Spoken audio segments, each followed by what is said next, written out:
लाल रे सब बड़ा बडेरा, सब बड़ा बडेरा वो जी, सब लोग लगाया वो जी, पादरिया ने समझा वो जी।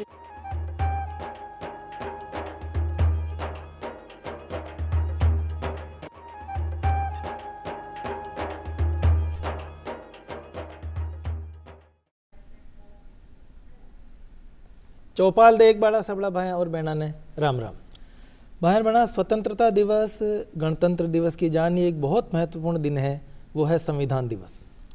प्रतिवर्ष आप 26 नवंबर ने वो दिन मनावा हाँ, और इका मनावा के पीछे कारण यान है कि ई दिन ही सन 1949 में 26 नवंबर का दिन ही संविधान सभा की प्रस्तावना ने स्वीकार करो हो, और भारत देश जो है अब कानून का शासन सो चाली साम्राज्यवाद के स्थान पर ई अवधारणा ने स्वीकार करो हो।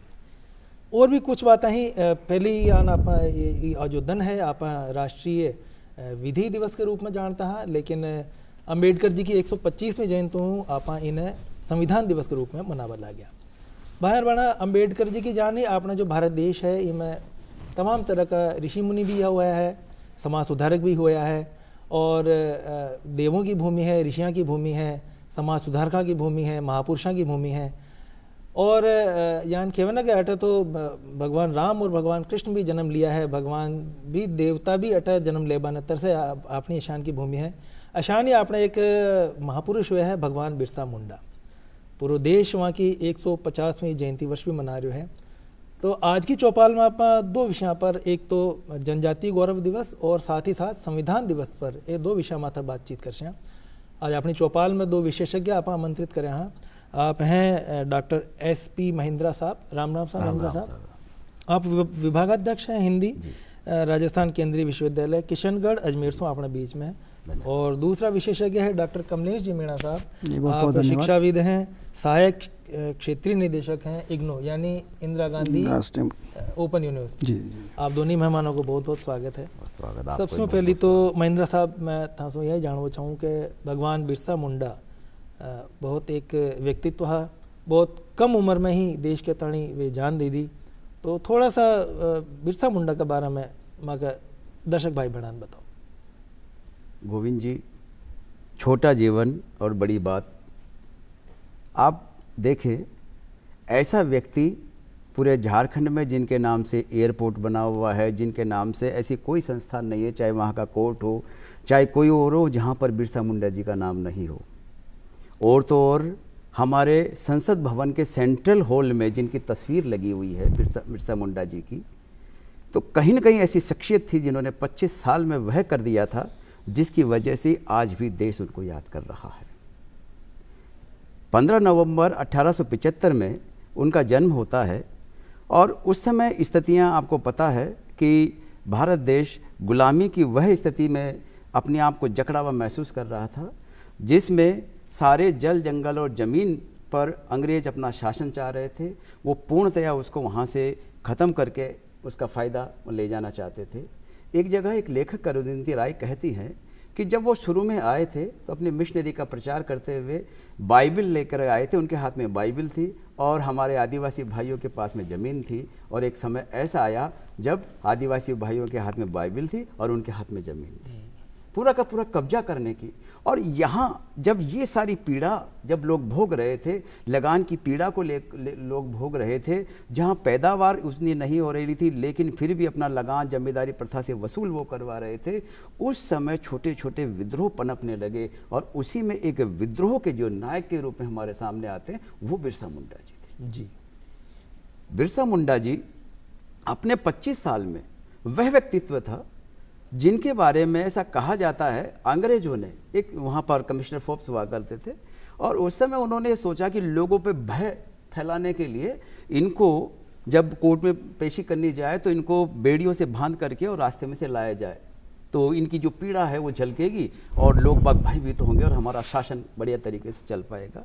लेकिन हुआ क्या, उन बेड़ियों में जहाँ रक्त उनके पैरों में निकल रहा था, हाथों में निकल रहा था, लेकिन उस वीर सपूत के चेहरे से कहीं पर भी शिकन नहीं नजर आ रही थी। और उसका परिणाम ये हुआ कि लोगों के दिल दिमाग में उसकी जो मजबूती है वो उभर करके आई, और उस समय कमिश्नर को एहसास हुआ कि अपन ने ये गलत किया, क्योंकि इस समय जो भीड़ है, हजारों की भीड़ जुट गई और वह उनके विचारों के साथ साथ आंदोलित अवस्था में आ गई, और वहाँ उनको पुलिस बुला करके कंट्रोल करना पड़ा। तो कई बार व्यक्तित्व ऐसा होता है जो अपने आप में अपने आप को इस मजबूती से प्रकट करता है कि लोग उसे भगवान मानने लगे। भाई बिल्कुल सही बात है। भगवान को दर्जो अगर आम जनता या आम समाज वाने देवे है तो इनके पीछे निश्चित रूप से वहाँ की त्याग तपस्या और वहाँ की जो सोच जी। समाज ने न केवल स्वतंत्रता सेनानी हाँ बल्कि एक समाज सुधारक भी हाँ। बिल्कुल कमलेश जी, मैं था कहना का वो चाहूँ और जो आप जनजाति गौरव दिवस मना रहे हैं तो एक पाचे कई सोच है अबारी की अतरी चर्चा क्यों है? जैसा कि डॉक्टर साहब ने कहा कि पूरे देश में 15 नवंबर को राष्ट्रीय जनजाति गौरव दिवस के रूप में मनाया जा रहा है। तो इसके पीछे कंसेप्ट था, भारत सरकार ने बिरसा मुंडा के जीवन गाथा को देश दुनिया तक पहुंचाने के लिए, विशेषकर हमारे गांव के हर व्यक्ति तक पहुंचे, क्योंकि इस 10 नवंबर 2015 को 2021 को भारतीय के कैबिनेट ने इस 15 नवंबर से राष्ट्रीय गौरव जनजाति दिवस मनाने का फैसला लिया। इसके पीछे कंसेप्ट था कि 2021 में भारत अपनी आज़ादी का अमृत महोत्सव मना रहा था। उसके तहत देश के जनजाति समुदाय के जितने भी स्वतंत्रता सेनानी थे उन सब की गाथाओं को लोगों तक पहुंचाने के लिए, जन जन तक पहुंचाने के लिए ये सरकार ने निर्णय लिया कि 15 नवंबर 2021 से हम राष्ट्रीय गौरव दिवस मनाया जाएगा। इस साल आप देखेंगे पूरे देश में सभी संस्थाओं के माध्यम से, सभी central university, state university, AICT, केंद्रीय विद्यालय, केंद्रीय स्कूल, नवोदय विद्यालय, तमाम शैक्षणिक संस्थाओं के माध्यम से, कौशल विकास आधारित संस्थाओं के माध्यम से जनजातीय गौरव दिवस मनाया जा रहा है। इसके पीछे मकसद था कि जनजातीय समुदाय के जितने भी स्वतंत्रता सेनानी हुए, जिनका इस देश की आज़ादी में बड़ा कंट्रीब्यूशन रहा, अब तक ये अनफॉर्चुनेटली जनजातीय समुदाय के लोगों को बहुत कम व्यक्ति जानते हैं जिन्होंने स्वतंत्रता आंदोलन में भाग लिया। और भारत सरकार चाहती है कि जिस तरह बिरसा मुंडा ने छोटी आयु में अंग्रेजों के खिलाफ जो लड़ाई लड़ी, अपने जल जंगल ज़मीन को बचाने का जो नारा दिया, मिशन शुरू किया, अपना देशों में अपना राज वाला जो कंसेप्ट था कि अपने लोग अपना राज कायम होना चाहिए, और उन्होंने उस दौर में वो जो मिसाल कायम की, तो उसी तरह पूरे देश में आप देखेंगे जनजाति समुदाय के अलग अलग लोगों ने अलग अलग इलाकों में कोई एक आध घटना को जिक्र करवो चाहो अगर थे कि भाई बिरसा मुंडा जो अंग्रेजा के खिलाफ स्वतंत्रता आंदोलन में मुखर और अपनी बात रखी और प्राणा की आहुति दी, तो कोई एक आध घटना को जिक्र जैसा कि हिसाब से संघर्ष करें? जैसा कि डॉक्टर साहब कह रहे थे कि झारखंड एक ट्राइबल बेल्ट है जहाँ पर जल जंगल जमीन को भगवान की तरह मानते हैं, अपने आबरू की तरफ उसको पूछते हैं। तो अंग्रेजों के दौर में कुछ जमींदारों ने, कुछ संप्रदाय सामंतवादी सोच के व्यक्तियों ने उनकी जंगलों पर कब्जा करने का प्लान बनाया, और उनके लिए अंग्रेज सरकार एक कानून लाई, जिस कानून का विरोध करने के लिए उन्होंने ये मुहिम शुरू की, उल गुलान, जिसको क्रांति बोलते हैं, उल गुलान उन्होंने शुरू किया। तो उसके पश्चात था कि ये जंगल जमीन हमारी माँ है, हमारी शान है, हम इसको किसी हालत में दूसरों के पास जाने नहीं देंगे, किसी को कब्जा नहीं करने देंगे। और उन्होंने अपने जल जंगल जमीन को बचाने की मुहिम के तहत और जो आंदोलन शुरू किया उसके मृत्यु के बाद, क्योंकि वो तो 25 साल की उम्र में उनको 9 जून 1900 में उनको जेल में यातनाओं के तहत उनकी मृत्यु हो गई। लेकिन अंग्रेज सरकार को उनकी जो मुहिम थी जल जंगल ज़मीन को बचाने की, उसको मानना पड़ा, और 1908 में एक काश्तकारी कानून लाना पड़ा, और उनकी जो अंग्रेजों ने कानून बनाया था 1900 में, उसको रद्द करके 8 साल बाद दूसरा कानून लाया, जो ताकि उसमें कहा गया कि जल जंगल ज़मीन के मालिक यहाँ के मूल निवासी, यहाँ के आदिवासी है, हम उन पर किसी तरह का कब्जा दूसरे सामंतवादियों को, जमींदारों को, साहूकारों को नहीं देंगे। ये बड़ी वो रही। इसी कंसेप्ट को ध्यान में रखते हुए एक 25 साल का नवयुवक जो अंग्रेजों के खिलाफ मजबूती से जड़ा रहा, इसी तरह आप देखोगे तो पूरे देश में अनुसूचित जनजातियों के बहुत सारे ऐसे क्रांतिकारी हैं। राजस्थान की मैं बात करूं, राजस्थान में मामा बालेश्वर जिसको आदिवासी हमारे डूंगरपुर बांसवाड़ा इलाकों में अपने भगवान के रूप में पूछते हैं, गोविंद गुरु जिनको अपना गुरु मानते हैं, और लक्ष्मी नारायण झरवाल साहब, भेरूलाल कालाबादल साहब, ये ऐसे क्रांतिकारी हैं। लेकिन हमने जब स्वतंत्र आंदोलन की गाथा हम सुनते हैं तो आदिवासियों का जिक्र कम होता है। तो माननीय प्रधानमंत्री जी ने तय किया कि पूरे देश के अलग अलग आदिवासी जिन्होंने स्वतंत्रता सेनानियों में भाग लिया, उस आंदोलन में मजबूती से अपनी एडवोकेसी की, अंग्रेजों के खिलाफ डटे रहे, उनकी गाथा हमारे युवाओं तक, हमारे देश तक चाहिए। इसी मकसद को लागू करने के लिए राष्ट्रीय जनजातीय गौरव दिवस 15 नवंबर से मनाया जा रहा है। अभी 15 नवंबर से 31 दिसंबर तक लगातार इस कार्यक्रम हो रहे हैं। देश की सभी संस्थाओं के माध्यम से सारे विश्वविद्यालयों को इंस्ट्रक्शन दिए गए हैं, सारे केंद्रीय विश्वविद्यालयों को दिए गए हैं, प्राइवेट संस्थाओं को दिए गए हैं, कौशल विकास संस्थाओं को दिए गए हैं, AICT को दिए गए हैं, नवोदय विद्यालयों को दिए गए। तो आप देखेंगे कि इस कार्यक्रम के माध्यम से हम हमारे देश के स्वतंत्रता सेनानी, विशेषकर आदिवासी समुदाय के लोगों को जान पा रहे हैं, समझ पा रहे हैं, और उनकी कंसेप्ट को भारत सरकार उनको विकास की मुख्य धारा में लाने के लिए, अभी माननीय प्रधानमंत्री जी ने देखिए इस साल का बजट देखिए 13,000 करोड़ रुपए अलग से जनजाति विकास के लिए आवंटित किए गए। एकलव्य मॉडल नवोदय विद्यालयों की स्थापना की गई उन ताकि हमारे बच्चे बने, अलग से मेडिकल यूनिट्स का स्थापित की गई ताकि उनके शिक्षा, स्वास्थ्य और रोजगार की व्यवस्था उनके गाँव में हो सके। अब देखो, स्वतंत्रता आंदोलन की बात होगी, देश स्वतंत्र हो गया 1947 में, और संविधान दिवस आपा मना वहाँ 26 नवंबर। तो संविधान दिवस अपन क्यों मना वहाँ, एक बारे में थोड़ा सा संक्षिप्त सी इतिहास अगर बता सको तो।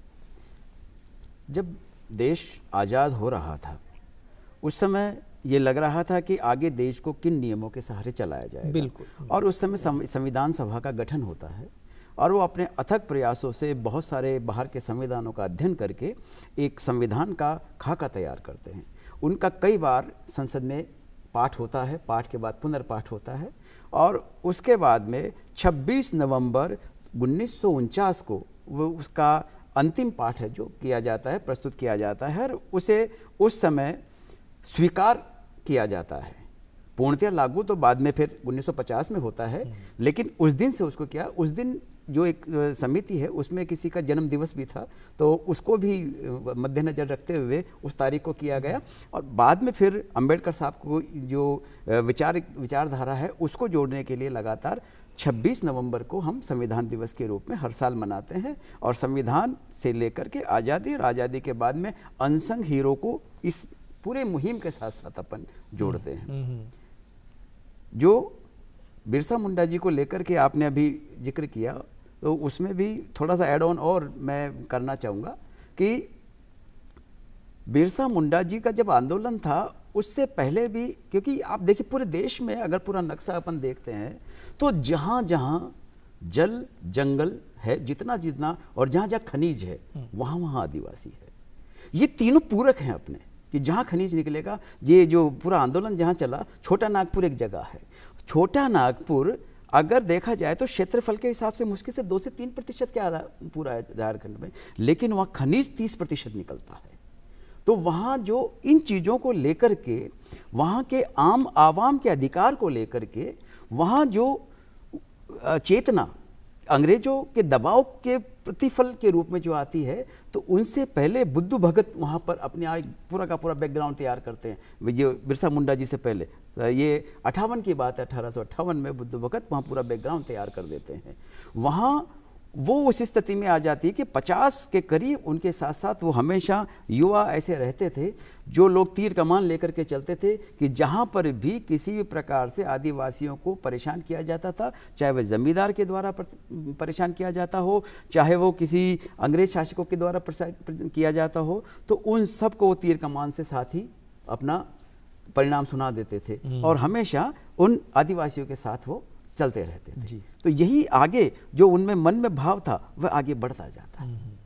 तो ये कहीं न कहीं इन सब का एक ऐसा है कि संविधान दिवस और संविधान दिवस के साथ साथ हम भारत के उन सब सपूतों को याद करें जो कहीं न कहीं मुख्य धारा में नहीं आ पाए थे। जी बिल्कुल। डॉक्टर साहब, कमलेश जी, एक बात है कि लोकतंत्र अब अपने देश में प्रजातंत्र स्थापित है ना, और अब जो आज की जो पीढ़ी है वो वक़्त ने पढ़ तो सका है, महसूस कर पा रही हो, तो मैं कौन कह सकूँगा भाई राजशाही ही में कौन सा कानून हा और की प्रकार से लोगों ने अत्याचारों का सामना करना पड़तो हो। अंग्रेजों को शासन आयो, फिर वहाँ का अपना कानून से चला था। अब प्रजातंत्र है, अब बोलबा बैठबा उठबा खेबा की सब जगह आज़ादी है। तो लोकतंत्र में संविधान की भूमिका कई हो। जैसे कि डॉक्टर साहब ने कहा कि अभी 26 नवंबर को आज संविधान दिवस है हमारे लिए, पूरे देश में संविधान दिवस मनाया जाता है। 2015 तक 26 नवंबर को कानून दिवस के रूप में मनाते थे, लेकिन माननीय प्रधानमंत्री जी की अध्यक्षता में तय किया गया कि 26 नवंबर 1949 को इस देश ने संविधान को अंगीकृत किया, जिसको बनाने में 2 वर्ष 11 माह 17 दिन का समय लगा। 389 मेंबर्स जो अलग अलग के संविधान सभा के सदस्य थे, उन सब ने मिलकर देश दुनिया को घूमकर, देश दुनिया को जानकर अच्छी अच्छी बातों को अडेप्ट किया और उसके फलस्वरूप 2 साल 11 माह 18 दिन में 17 दिन में हमारा संविधान बनकर तैयार हुआ। और 26 नवंबर 1949 को हमने इस देश को अंगीकृत किया। उसकी स्मृति में उस कानून दिवस को बदलकर संविधान दिवस 2015 में भारत सरकार के माननीय प्रधानमंत्री जी ने कहा किया गया, उनकी अध्यक्षता की कैबिनेट ने तय किया, जिसको सामाजिक अधिकारिता मंत्रालय ने नोटिफाई किया कि अब 26 नवंबर को संविधान दिवस के रूप में मनाया जाएगा। इसके पीछे कंसेप्ट था संविधान की भावना को जन जन तक पहुंचाना, संविधान के प्रति लोगों के दायित्व, संविधान के प्रति जागरूकता पैदा करना, क्योंकि लोकतंत्र में संविधान सबसे प्रमुख ग्रंथ है। संविधान से देश चलता है। संविधान की अवधारणा लोगों के प्रति क्या है, ये जानकारी जन जन को होना चाहिए और उसी अवधारणा को लोगों तक पहुंचाने के लिहाज से 26 नवंबर को संविधान दिवस मनाया जा रहा है। आज देखिए जन जन तक लोग संविधान के प्रति अवेयर हो रहे हैं, हमारे बच्चे विशेषकर, जिनका दायित्व है कि सबसे पहले वो संविधान को जाने। लेकिन हमारे इंटेलेक्चुअल व्यक्ति है, समाज में रहने वाला व्यक्ति है, हमारे सीनियर सिटीजन्स हैं, उन सबको आज देश के संविधान के प्रति जो चेतना आई है वो इस वजह से आई है कि हम लोग सबसे पहले हमारे देश के प्रति हमारे दायित्व क्या है, हमारे कर्तव्य क्या है, हमारे हमको संविधान से फायदे हो रहे हैं वो अलग दिगर बात है, लेकिन आपकी भी जिम्मेदारी देश के प्रति है, क्या जिम्मेदारी है। तो एक अच्छा नागरिक तब होगा जब आपके अंदर दायित्व बोध की भावना आए, और इसी दायित्व बोध की भावना को विकसित करने के लिए 26 नवंबर को संविधान दिवस मनाया जा रहा है। हर बड़े लेवल पर सरकार, राज्य सरकार, केंद्र सरकार, हर इदारों में ये प्रोग्राम आयोजित किया जाता है और उस दिन कोई न कोई चर्चा, कोई न कोई डिस्कशन रखा जाता है संविधान से रिलेटेड भावनाओं को जागृत करने के लिए। संविधान की बेसिक फंडामेंटल राइट्स क्या है, आपके मूलभूत अधिकार क्या है, आपके मूलभूत कर्तव्य क्या है, संविधान हर देश के प्रति क्या आपको किस तरह का नागरिक बनाने के लिए उत्तरदायित्व बनाता है। इन सारी चीज़ों को ध्यान में रखते हुए लगातार, चाहे राष्ट्रीय जनजातीय गौरव दिवस हो, चाहे संविधान दिवस हो, चाहे कोई भी दिवस हो, जो दिवस पिछले 10 साल में भारत सरकार ने जो इनके प्रति जागृति पैदा की है, उसका मकसद है डेमोक्रेसी में, लोकतंत्र में हर व्यक्ति का रोल प्रभावी होना चाहिए और उस प्रभावी रोल को बनाने के लिए लोगों के अंदर जन जागृति का अभियान। कमलेश जी था कि बात में एक बात बहुत महत्वपूर्ण निकल रही है कि यहाँ ना कि भाई अधिकारों की बात तो सब करे है, संविधान में आपने सब अधिकार दिया है, वह उनको कोई शक हो नहीं, लेकिन कर्तव्य भी की भी चर्चा है बेटे। बिल्कुल, मूल कर्तव्य आपका कर्तव्य की भी जानकारी आपने होनी चाहिए और वह कर्तव्य पर आपने निश्चित रूप से दृढ़ता से पालन करना चाहिए। अब मैं बिरसा मुंडा जी को जो स्वतंत्रता सेनानियों थोड़ा सा हट और वहाँ पर अब चाहूँ कि वो समाज सुधारक, क्योंकि सामान्यतः यहाँ जाना चाहिए भाई जनजाति है तो थोड़ा सा पिछड़ा हो ही या पुराना विचारा का हो ही, लेकिन समाज सुधारक बिरसा मुंडा भी है जो पुराना रीति रिवाजा ने हटा और एक नया पनवा में लाया, वहाँ वे बिरसा मुंडा के खैया। बिरसा मुंडा जी देखिए, बचपन में एक बार उनकी अपनी माँ से डांट पड़ती है उनको बहुत ज़ोर से कि वहाँ एक रिवाज था कि अगर कोई महिला का निधन हो जाता है तो उसे जब दफनाते हैं तो उसके साथ साथ आभूषण दफनाए जाते थे। एक तरफ भूखमरी है, अकाल है, और दूसरी तरफ कर्जा करके भी या कहीं से भी ला ला करके उसके साथ आभूषण दफनाए जा रहे हैं। ये कहाँ का न्याय है? इस चीज़ का वो अपनी माँ से विरोध करते हैं कि ये समाज में किस तरीके से हो रहा है, क्यों हो रहा है। और कुछ किंवदंती ऐसी मिलती है कि एक बार ऐसा हुआ कि वो ऐसा जब ऐसा किया गया किसी ने, तो वहाँ रात को जा करके उसको निकाल लाते और साहूकार को बेच करके उसे जो धन प्राप्ति होती है उसको जो भुखमरे और उनमें उसका देते हैं वितरण। इस बात को लेकर के माँ इनको बहुत डांटती है, प्रताड़ित करती है और घर से निकाल देती है, क्योंकि उस समय अंधविश्वास का स्तर इतना था कि किसी प्रकार की बीमारी हो जाने पर, किसी भी प्रकार का कोई भी काज अगर होता, कार्य होता है, तो उनमें अनावश्यक रूप से आदमी के महत्व को न पहचान करके दूसरे अनार्थिक महत्व को पहचान की जाती थी, जिसका नुकसान उठाना पड़ता था। उस चीज़ का इन्होंने विद्रोह किया। शिक्षा को लेकर के इन्होंने विद्रोह किया। इनके पिता और दादा ने भी शिक्षा को लेकर के अलग जगाई, और उस समय ऐसा कहा जाता है कि वहाँ पर जर्मन मिशनरियों की स्कूल हुआ करती थी, और उसमें एडमिशन लेने के लिए ईसाइयत में धर्म परिवर्तित करना पड़ता था। तो उस समय इनके फोर फादर्स है, उन्होंने ऐसा किया होगा और इनका दाखिला वहाँ होता है। लेकिन वहाँ एक जो टीचर थे, उन्होंने कुछ मुंडा जाति पर बहुत ही गलत टिप्पणियाँ की। उस चीज़ को लेकर के इन्होंने प्रखर विरोध किया, और प्रखर विरोध करने के बाद में इन्होंने वह स्कूल छोड़ दिया, और उसी समय से ईसाई धर्म का भी परित्याग कर दिया, और बिरसाइत नाम से एक नया धर्म भी उस समय इन्होंने अस्तित्व में लाए, जिसे बाद में उनके साथ साथ फॉलोअर्स के साथ साथ जुड़ जाता है। क्योंकि भारतीय व्यवस्था में अगर हम कहीं पर भी किसी को समझाते हैं तो उसमें अगर धर्म और राजनीति दोनों का समन्वय अच्छे से हो जाता है तो वह आपकी चुनौती सहज हो जाती है किसी भी चीज़ को प्राप्त करने के लिए। ये है उन्होंने किया। चेचक के प्रति इन्होंने उस समय जड़ी बूटियों से इलाज करने का भी प्रावधान इन्होंने दिया। कुछ समय के लिए इन्हें कहा जाता है कि ये क्रांतिकारी समाज सुधारक के साथ डॉक्टर भी थे। तो डॉक्टर जो आम जो जड़ी बूटियों के लिए जानकार होगा उन सब चीज़ों का भी ये इलाज कर देते थे।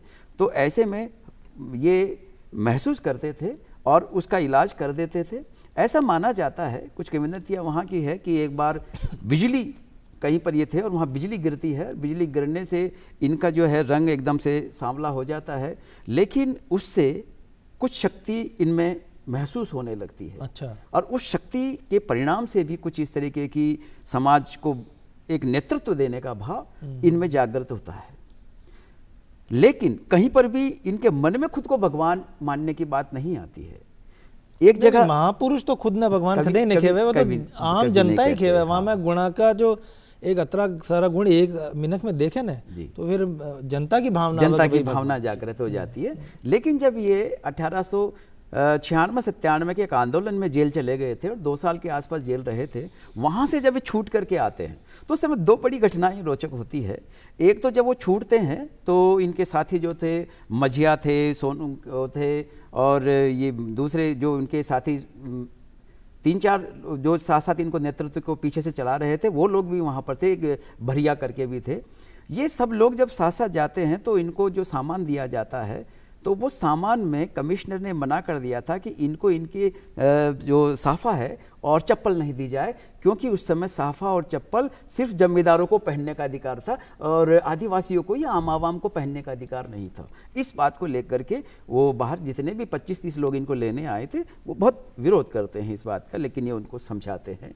तब वहीं पर भगवान बिरसा मुंडा का नारा दिया जाता है। फिर ये मना करते हैं कि मुझे भगवान मत कहिए। तब फिर उनको धरती आबा के नाम से, कि हम आपको फिर धरती आबा कहेंगे, कि आप धरती के पिता हो, मालिक हो, और ये सारी आपके नेतृत्व में हम चलेंगे।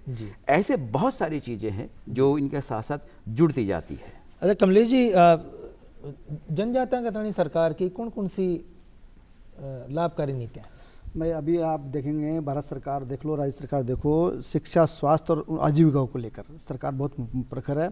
बहुत सारी योजनाएं उनको शिक्षा को लेकर, एकलव्य विश्वविद्यालयों का रेजिडेंशियल आवास खोले गए। अभी हाल ही में माननीय प्रधानमंत्री ने 10 आवासीय विद्यालय देश को समर्पित किए और अगले 25 आवासीय विद्यालय बनाने का कार्य चल रहे हैं। तो ऐसे शिक्षा ऋण, जनजाति के लोग को उच्च शिक्षा प्राप्त करने के लिए स्कॉलरशिप की फैसिलिटी दी गई। उनको बहुत आसान दरों पर बैंकों के माध्यम से ऋण दिए जा रहे हैं, ताकि जनजाति का व्यक्ति समाज की मुख्य धारा में आए और उनको भारत सरकार के लिए शिक्षा, स्वास्थ्य और आजीविका के तहत जितनी भी स्कीम्स चल रही है उनका फायदा उनको मिले। और अभी माननीय प्रधानमंत्री जी ने प्रधानमंत्री जन आवास योजना, जिसके तहत आदिवासियों को आवास की सुविधाएं दी गई और 13,000 से ज़्यादा आवास अभी उनको हैंड ओवर किए गए। और इस तरह लगातार शिक्षा, स्वास्थ्य और उनकी आजीविका को लेकर सरकार बहुत प्रखर है।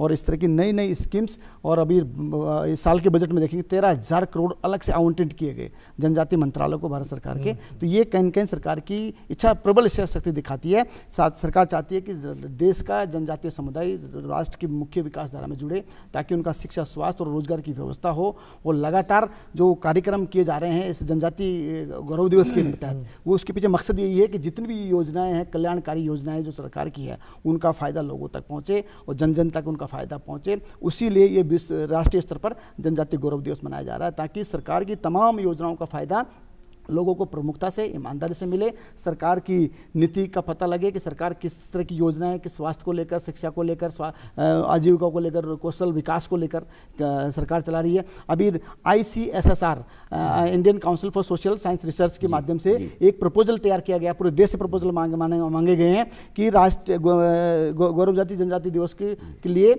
सभी विश्वविद्यालय, स्टेट विश्वविद्यालयों को राष्ट्रीय और अंतर्राष्ट्रीय सेमिनारों का आयोजन करेंगे, जिसके लिए फंडिंग ICSSR करेगी। तो ये पहली बार देश में हो रहे हैं।